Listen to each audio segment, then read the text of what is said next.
El Informativo. La visita de Estado del presidente Donald Trump al Reino Unido se divide entre bombos y protestas. El globo Baby Trump y el robot Trump en el inodoro caricaturizan al mandatario dentro de las manifestaciones en su contra en la céntrica plaza de Trafalgar en Londres. La plataforma Juntos contra Trump ha convocado a marchas para rechazar las políticas del republicano.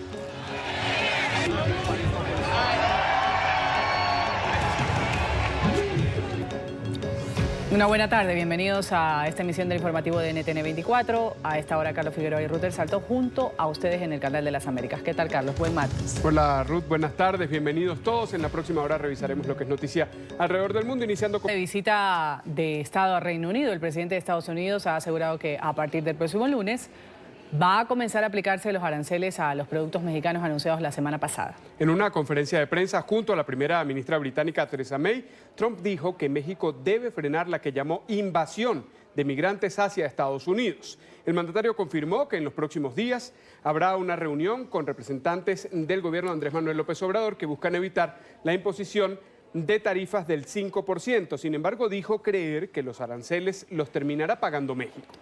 Trump se ha referido a reportes de prensa según los cuales congresistas republicanos intentarían bloquear esa medida. Ha considerado que sería ridículo que sus copartidarios no lo respaldaran, entre quienes dijo tener niveles récord de popularidad. El presidente estadounidense ha explicado además que va a elevar las tarifas en 5 puntos porcentuales cada mes hasta llegar al 25% si México no toma medidas para evitar el paso de migrantes indocumentados en la frontera común. Y mientras el presidente Trump eleva el tono de sus amenazas, el mandatario de México intenta por todos los medios alcanzar un acuerdo antes del 10 de junio para evitar estos aranceles. El mandatario mexicano ha dicho estar dispuesto a reunirse con el mismo Trump si es necesario. Nosotros pensamos que se puede llegar a un acuerdo con el gobierno de Estados Unidos y seguimos considerando que el gobierno de Estados Unidos es un gobierno amigo de México y yo quiero seguir siendo amigo del presidente Donald Trump. Siempre vamos a buscar resolver diferencias mediante el diálogo, buscando la solución pacífica a las controversias. Justamente una delegación mexicana encabezada por el secretario de Relaciones Exteriores, Marcelo Ebrard, se encuentra en territorio de los Estados Unidos desde el fin de semana en un intento por frenar la entrada en vigor de esos aranceles. Ebrard, quien se reúne mañana con el secretario de Estado Mike Pompeo, dijo que las negociaciones se encuentran en fase preparatoria. Sí va a haber una negociación, es lo que estimamos que sí vamos a poder encontrar un punto de acercamiento. Y, segundo lugar, nosotros hoy terminamos ya las tareas preparatorias respecto a la propuesta que México va a presentar con su punto de vista. Y esperamos que en la reunión del día de mañana, que va a ser probablemente una reunión larga, podamos tener y vamos a tener todos los argumentos necesarios con lo que estamos presentando, partiendo de la base de que México ya está haciendo un esfuerzo muy grande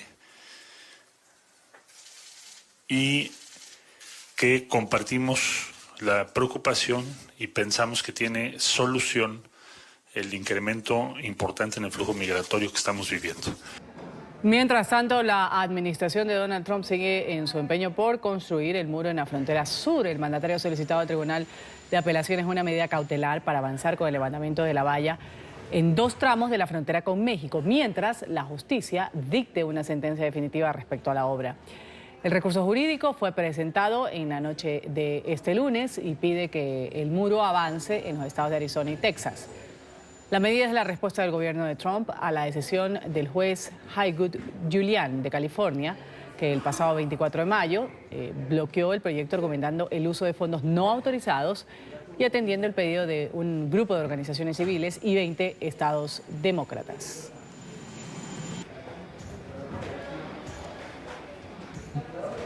Durante la conferencia de prensa ofrecida por el presidente Donald Trump y la primera ministra británica Theresa May, ambos líderes anunciaron que aspiran a alcanzar un acuerdo comercial luego de la salida del Reino Unido de la Unión Europea. China e Irán han sido otros de los temas abordados durante este encuentro privado en el número 10 de Downing Street. En una breve conferencia de prensa, los líderes de Estados Unidos y el Reino Unido se mostraron dispuestos a concretar un acuerdo comercial una vez se efectúe el Brexit.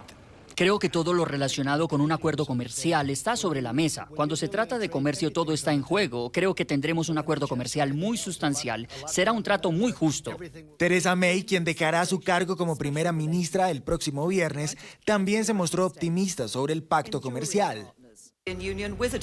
Creo que hay mucho sobre la mesa. Obviamente le corresponderá a quien quiera que me suceda sacar adelante esta cuestión. A la hora de responder las preguntas de los periodistas, el mandatario estadounidense, fiel a su estilo, desestimó las multitudinarias manifestaciones que se han realizado durante su visita. No veo ninguna protesta. Vi una pequeña protesta hoy cuando llegué, muy pequeña. Además, calificó como noticias falsas las movilizaciones en su contra. Así que muchas de estas son noticias falsas que odio decir, pero ustedes vieron a la gente ondeando la bandera estadounidense, ondeando su bandera. Fue un tremendo espíritu y amor, había un gran amor, era una alianza. Otro de los grandes temas sobre la mesa fue el conflicto comercial entre Estados Unidos y China. China ha tomado ventaja de Estados Unidos durante mucho tiempo, ahora es diferente, es importante lo que está pasando ahora, tiene un gran impacto y vamos a seguir trabajando en eso. También hablaron sobre las más recientes tensiones entre la Unión Americana e Irán. Al respecto, el Reino Unido ha mostrado su voluntad de defender el pacto nuclear. Una vez finalizada la comparecencia ante los medios, Trump fue trasladado a Winfield House, la mansión en la que se hospedará hasta el final de su visita de Estado. Y miles de personas han salido a las calles de Londres para expresar su rechazo por la visita de Trump a Reino Unido. Una nueva versión de El bebé Trump, un globo gigante anaranjado que caricaturiza al mandatario estadounidense, ha sobrevolado la ciudad como parte de estas protestas. También está circulando en Londres un robot gigante que parodia a Donald Trump. Este androide está sentado sobre la tapa de un inodoro. Los británicos le cuestionan al republicano que se inmiscuya en la política local al dar por seguro que habrá Brexit y expresar públicamente su apoyo al conservador Boris Johnson para suceder a Theresa May. Multitudinario rechazo a la visita de Donald Trump a Reino Unido. Una gran marea de gente tomó las calles de Londres para criticar las políticas del presidente estadounidense. Las manifestaciones denominadas Juntos contra Trump, convocadas por activistas a través de Internet, han sido consideradas como un éxito por sus líderes y participantes.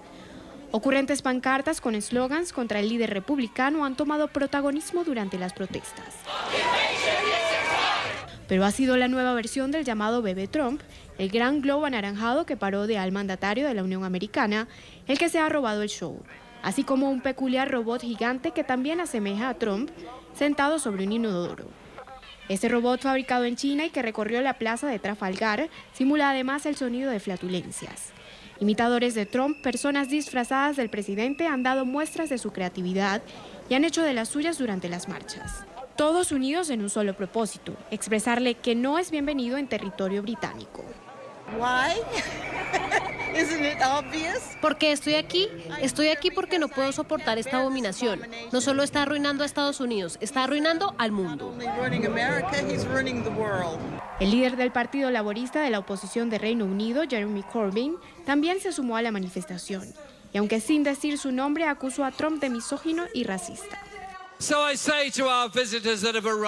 Así que les digo a nuestros visitantes que han llegado esta semana, piensen en un mundo que es uno de paz y desarme, que reconozca los valores de todas las personas, que derrote el racismo, derrote la misoginia, derrote el odio religioso que ha sido alimentado por los derechos lejanos en la política en Gran Bretaña, en Europa y los Estados Unidos. El líder republicano, por su parte, y pese a las imágenes que le han dado la vuelta al mundo, persiste en asegurar que se trata de un fake news y que su visita ha sido vista con buenos ojos por el pueblo londinense. Una realidad bastante distinta a la que las redes sociales y la prensa internacional han dejado ver. El alcalde de Londres, Sadiq Khan, se sumó a las quejas contra la visita del presidente Donald Trump. Ha dicho que el mandatario estadounidense es un ejemplo de movimientos de extrema derecha en todo el mundo. Khan aseguró que el presidente se ha comportado como un niño tras recibir críticas de parte de Trump.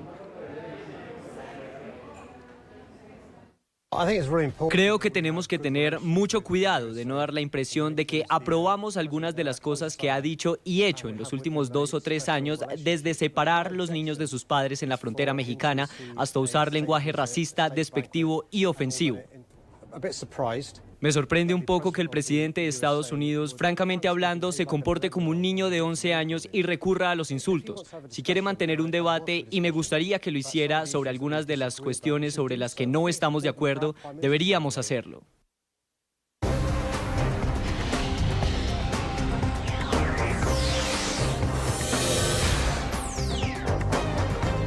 Lilian Tintori llegó este martes a España. La esposa del dirigente antimadurista Leopoldo López viajó en compañía de su hija menor luego de abandonar la embajada de España en Venezuela, donde permanecía luego de que Leopoldo López quedara en libertad el pasado 30 de abril por un indulto del mandatario encargado. Tintori se habría trasladado a territorio español para reunirse con sus otros hijos y la familia de su esposo, que tiene nacionalidad española. La visita del activista también ocurre pocos días después de que Leopoldo López padre fuera electo como eurodiputado y además prometiera, a través de su cargo, visibilizar la situación de los presos políticos venezolanos. Que lamentablemente hoy sufren. Espaldarazo del gobierno de Brasil al presidente interino de Venezuela, Juan Guaidó. Jair Bolsonaro ha recibido hoy las credenciales de María Teresa Belandria, designada por Guaidó para adelantar labores diplomáticas en territorio brasileño. La embajadora ya había presentado sus credenciales al ministro de Relaciones Exteriores de Brasil, Ernesto Araújo. Y esta ceremonia fue celebrada el día de hoy, ha servido para ratificar su cargo. Pese al reconocimiento, los representantes diplomáticos designados por Nicolás Maduro permanecen en este país y ocupan la sede de la embajada venezolana en Brasilia.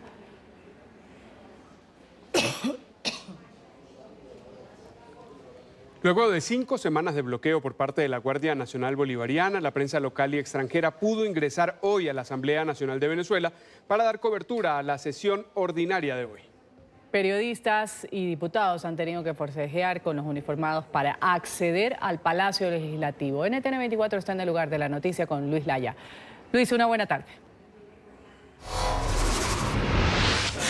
Hola, buenas tardes. Luego de 5 semanas y tras una situación tensa entre diputados a la Asamblea Nacional y funcionarios de la Guardia Nacional, los medios de comunicación pudimos ingresar nuevamente al Parlamento venezolano. Esta situación se dio cuando varios diputados, principalmente representantes de la Comisión de Medios del Parlamento venezolano, se acercaron hasta la puerta y forzaron a los funcionarios de la Guardia Nacional a que nos permitieran el ingreso. Como lo dice nuestra Constitución, y en ese mes y medio hemos sido burlados. El día de hoy, por una decisión, y hay que decirlo, de los diputados de la Asamblea Nacional, finalmente hemos logrado entrar a este recinto y hacer el trabajo que nos toca hacer y que nos corresponde hacer. Tenemos 5 semanas en esta situación y hoy decidimos los diputados de la Asamblea Nacional ejercer nuestro derecho y ejercer el derecho de todos los ciudadanos de estar informados. Por su parte, el presidente del Parlamento venezolano y presidente encargado de Venezuela, Juan Guaidó, dio la bienvenida a los medios de comunicación al Parlamento venezolano. Aseguró que esto es una situación irregular, que no se permitiera la entrada, pues también se vulnera el derecho a la información de los ciudadanos. Ha indicado que nuevamente en Venezuela ha vencido la prensa libre.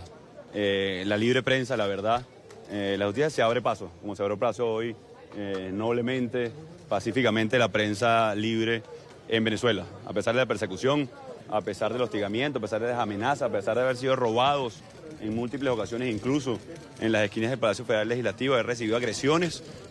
Hoy Venezuela cuenta con una libre prensa que también no se deja ni amilanar ni amedrentar en busca de la verdad. La verdad ya la conoce Venezuela. La verdad es que quiere cambio, la verdad es que hoy su prensa, sus periodistas logran el ingreso al Palacio Federal Legislativo. Debemos hacer ese reconocimiento a la libre prensa y también a los diputados que estuvieron acompañándolos para lograr el acceso, que lo sepa el mundo además. Creo que es una oportunidad para, sí, 5 semanas por haber militarizado el Palacio Federal Legislativo, que no permitían el acceso a la libre prensa, que una dictadura pretendía prohibir o sacar la verdad. Seguramente cuando estoy hablando aquí ya han tumbado la señal de internet. Probablemente cuando estamos hablando aquí ya no hay acceso a internet en Venezuela, pero eso no los ha detenido, no nos va a detener como no los detuvo en este momento a la prensa libre. Aún se desconoce si esta situación volverá a la normalidad, si se nos permitirá el ingreso pues a todas las sesiones que de ahora en adelante se realicen en el Parlamento venezolano. Lo que sí han indicado los diputados es que todos los martes y en todas y cada una de las sesiones pues harán presión a los funcionarios de la Guardia Nacional Bolivariana para que se restaure la situación de normalidad. Desde Caracas, Venezuela. Estados Unidos asesta un nuevo golpe a la economía del régimen cubano. El Departamento de Estado ha informado que va a prohibir los viajes turísticos hacia la isla en embarcaciones de pasajeros recreativas, así como en aviones privados y corporativos. Pese a las restricciones, Washington ha agregado que se va a mantener los vuelos comerciales. Estas nuevas medidas van a entrar en vigor el 5 de junio, cuando serán publicadas en el Federal Register, el diario oficial del gobierno, en el que se difunden estas leyes, disposiciones y avisos públicos. Los ciudadanos estadounidenses tienen prohibido hacer turismo en Cuba, pero hasta ahora podrían viajar si cumplirían con algunas de estas 12 categorías existentes como visas gubernamentales. Sigue, tranquila.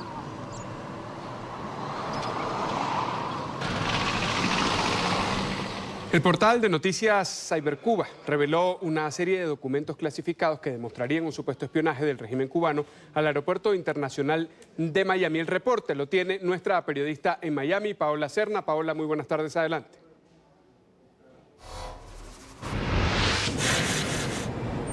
Hola, ¿qué tal? Muy buenas tardes. El portal Cybercuba asegura tener cientos de documentos que demostrarían cómo el gobierno cubano logró infiltrar la seguridad del Aeropuerto Internacional de Miami. También habría filtrado organismos gubernamentales e incluso canales de televisión. Este portal asegura que personas dentro del aeropuerto revelaron información de seguridad sensible al gobierno cubano. Correos electrónicos, transacciones bancarias, información, documentos entregados por agentes a la contrainteligencia. Mira, definitivamente Cuba tiene la capacidad y el interés quizás de hacerlo. Lo más importante ahora es verificar si realmente es verdad ese documento o si es una cosa filtrada por ellos mismos para crear problemas en el aeropuerto y desconfianza entre todo el personal. Esa es una posibilidad también, porque no es fácil pues, que el Ministerio del Interior puedan sacar ese tipo de documentación. Es posible, pero no es fácil. Tras haber revisado esta información, las autoridades del Aeropuerto Internacional de Miami aseguraron que dentro de estos documentos no se incluye ninguna información que pudiera otorgar acceso a áreas de seguridad o que representen algún tipo de amenaza en seguridad. Es la información desde Miami. Soy Paola Serna para NTN 24. Gracias, Paola. Y la Cámara Baja de los Estados Unidos va a votar hoy un proyecto de ley que le daría un camino a la ciudadanía a 2.5 millones de inmigrantes indocumentados. Emiliana Molina, periodista de NTN 24 en Washington, tiene a esta hora la noticia. Una buena tarde, Emiliana. Adelante.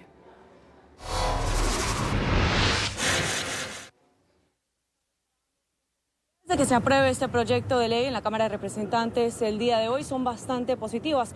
Esto ayudaría a otorgarle un beneficio migratorio a más de 500,000 beneficiarios de la acción diferida para aquellos jóvenes que llegaron a Estados Unidos en la infancia, también a los beneficiarios de un estatus de protección temporal y a aquellas personas con una salida obligatoria diferida. Recordemos que este grupo de migrantes viven en Estados Unidos hace algunas cuantas décadas. Sin embargo, las posibilidades de que esto sea aprobado en el Senado o firmado por el Ejecutivo son casi que nulas.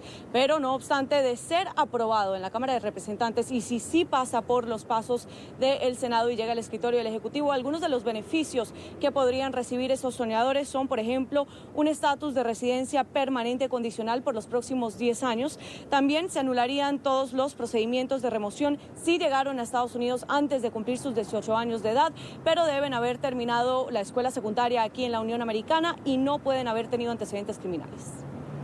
Es importante tener representantes que reflejan las prioridades de la comunidad. Después de que pase hoy en la Cámara Baja, vamos a poner presión en el Senado. El Senado es nuestro siguiente punto de enfoque y obviamente la administración. Es importante tener un mensaje de que necesitamos participar en las elecciones, la participación cívica. Ayer en la tarde Trump ya dijo que va a vetar este proyecto, pero nosotros estamos seguros que vamos a seguir luchando, pase lo que pase. Hoy los políticos están en cargo para ver qué va a pasar. Los republicanos están en control del Senado y por eso si hay un obstáculo son los republicanos que quieren hacer más y más daño a nuestras comunidades. Pues recordemos que los beneficiarios de DACA y los tepecianos están en esta situación después de que el mandatario estadounidense Donald Trump llegara a la Casa Blanca y cancelara ese beneficio. Sin embargo, de ser deportados los soñadores, por ejemplo, podríamos ver pérdidas de 1.716 empleos diario en la Unión Americana y un total de 300.000 empleos de la fuerza laboral en Estados Unidos. Esta es toda la información que tenemos en directo desde Washington. Emiliana Molina, regreso con ustedes.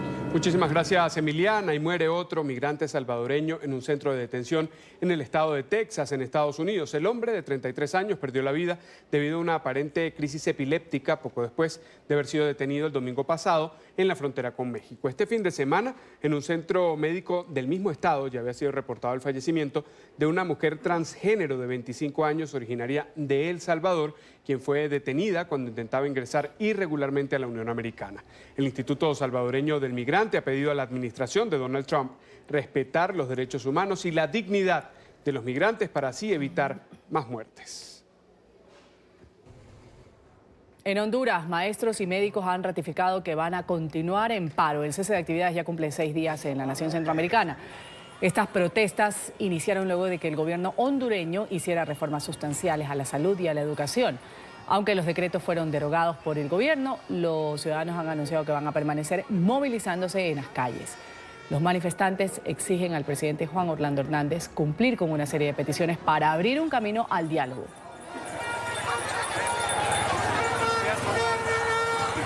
La Asamblea General de la ONU eligió hoy a su nuevo presidente. Se trata de Tijani Mohamed Bande, embajador de Nigeria ante el organismo internacional, designado para el cargo por aclamación. El diplomático africano sucede a la ecuatoriana María Fernanda Espinosa, quien ha sido la primera latinoamericana y la cuarta mujer en la historia de Naciones Unidas en ascender a la presidencia del denominado Parlamento del Mundo. El reporte enseguida con nuestro periodista Alejandro Rincón. Alejandro. Hola, buenas tardes. Las reglas de la Asamblea General de Naciones Unidas establecen que la presidencia de este cuerpo diplomático debe ser rotativa cada año. Actualmente la jefatura de este organismo está en manos de América Latina y ahora es el turno para África. El bloque continental, todo África, decidió llegar a este proceso respaldando una sola candidatura. Los demás integrantes de la Asamblea General decidieron respaldar este propósito y por eso se considera que la elección del nuevo presidente se dio por aclamación, de manera tal que el embajador de Nigeria ante Naciones Unidas, Tijani Mohamed Bande, se convierte en el sucesor de la ecuatoriana María Fernanda Espinosa. Una vez fue ratificada esa elección, el presidente electo, así como el secretario general de Naciones Unidas, entregaron las siguientes declaraciones. La implementación de toda la agenda que nosotros queremos llevar a cabo tiene que estar basada en paz y seguridad. Claramente es una oportunidad de inclusión y de construcción, la cual es la mayor prioridad de mi presidencia. Profesor Bande, usted trae un material muy importante por todas las calificaciones que tiene su trabajo, todo lo que usted ha hecho en Nigeria. Sabemos de su trabajo también en las Naciones Unidas. Sabemos lo que ha perseguido. Usted es un experto en ciencia política, así como en administración pública. Sabemos de su trabajo en Nigeria y en África, en donde usted ha llevado a enfrentar todos los retos que se le han presentado. Con la elección del nuevo presidente de la Asamblea General también se da inicio a la etapa final de María Fernanda Espinosa a cargo de este cuerpo diplomático. En lo que ha transcurrido en el periodo número 73 de sesiones liderado por la diplomática ecuatoriana, han sido dos sus principales logros. Uno, el proceso de reforma de Naciones Unidas y como parte de este, uno de los cambios más importantes que ha tenido la sede general del organismo internacional está ligada con un proyecto global para reducir la dependencia del uso de plástico. Por ejemplo, en este organismo ya no se utiliza ningún tipo de plástico de un solo uso, como por ejemplo en las cafeterías y en todo el sistema de funcionamiento de este organismo internacional. Un asunto que NTN 24 habló con ella en una entrevista que tuvimos recientemente con la diplomática en la sede general del organismo internacional. El tema de los plásticos fundamental. 13 millones de toneladas de plástico van a los océanos cada año. Pues he iniciado una campaña muy dinámica y activa, un llamado a nivel global con varias actividades, con un concierto realmente de proyección mundial en Antigua y Barbuda, pero lo más importante, que la ONU, la sede de la ONU, sea un lugar libre de plásticos de uso único. A partir de ahora empieza el proceso de empalme entre ambos diplomáticos y el próximo mes de septiembre, cuando dé inicio formal a la sesión 74 de la Asamblea General, se espera entonces que el embajador de Nigeria ante el organismo internacional asuma formalmente en el cargo. Es todo lo que tenemos para ustedes por ahora. Continúen con más en el informativo. El gobierno de China ha emitido este martes una alerta sobre viajes a Estados Unidos. El gobierno de Xi Jinping advierte a sus ciudadanos que planean ir a la Unión Americana sobre el registro de tiroteos, atracos y robos. En un comunicado, el Ministerio de Cultura y Turismo del gigante asiático exhorta a los viajeros a que tomen precauciones para proteger su seguridad. Esta medida, que va a permanecer activa durante lo que queda de este año, se emite en un momento de recrudecimiento de la guerra comercial entre ambas potencias. La policía española capturó en Madrid a 11 personas de nacionalidades colombianas y venezolanas que pretendían distribuir por el país y el resto de Europa cerca de 1 tonelada de cocaína. Esta droga había sido traída oculta dentro de piedras falsas desde Guayaquil, en Ecuador. El reporte con Marcelo Moncayo. Adelante, Marcelo. Hola, ¿qué tal? Saludos para ustedes desde Madrid. Así es, amigos televidentes, y los policías tuvieron que realizar un intenso trabajo de picado para poder determinar en qué piedras falsas venía oculta la droga. En las últimas horas en Madrid, la policía española detuvo a 11 personas, entre ciudadanos colombianos y venezolanos, que intentaban distribuir en el país y en el resto de Europa casi 1 tonelada de cocaína oculta en un cargamento de 188.000 kilos de piedras. Varias eran falsas y traían en su interior un promedio de 1 kilo de droga cada una. Fueron en total 785 paquetes los encontrados entre las piedras. La investigación ha podido constatar que estos narcotraficantes tenían contactos en México, Colombia, Ecuador y España. Los agentes tuvieron conocimiento de que se iba a producir una importación desde Ecuador de 12 contenedores de de aproximadamente 1 tonelada de peso, en el que alegaban que contenían mineral de cobre. Tras su paso por Cartagena de Indias, Colombia, llegaron hasta el puerto de Barcelona para ser trasladados a Zaragoza y finalmente desde ahí trasladarlos a Humanes, una localidad de Madrid. Casi simultáneamente en el puerto de Vigo, en Galicia, arribaba el buque Guruleire, que fue interceptado por las autoridades policiales y tributarias hace algunos días en el marco del operativo Tiburón, transportando alrededor de 2.500 kilos de cocaína que había recogido en alta mar de otro barco que habría zarpado desde Surinam. Se detuvieron a 7 personas de nacionalidad española. Y las 2 investigaciones continúan abiertas para poder determinar si estos narcotraficantes tienen más lazos con otros delincuentes en América Latina y en el resto de Europa. Este es el informe Marcelo Moncayo, NTN 24, Madrid. Gracias, Marcelo. Y los 2 cuerpos recuperados en el río Danubio son de ciudadanos surcoreanos que habían desaparecido tras el hundimiento de un barco turístico en Hungría. Luego del hallazgo de los restos, la cifra de víctimas mortales que dejó este suceso ha ascendido a 9. El buque turístico, en el que viajaban 33 surcoreanos y 2 húngaros, miembros de la tripulación, volcó y se hundió después de chocar contra un crucero el 29 de mayo pasado. El equipo conjunto de identificación de Corea del Sur y Hungría terminó de identificar los cuerpos hoy al amanecer.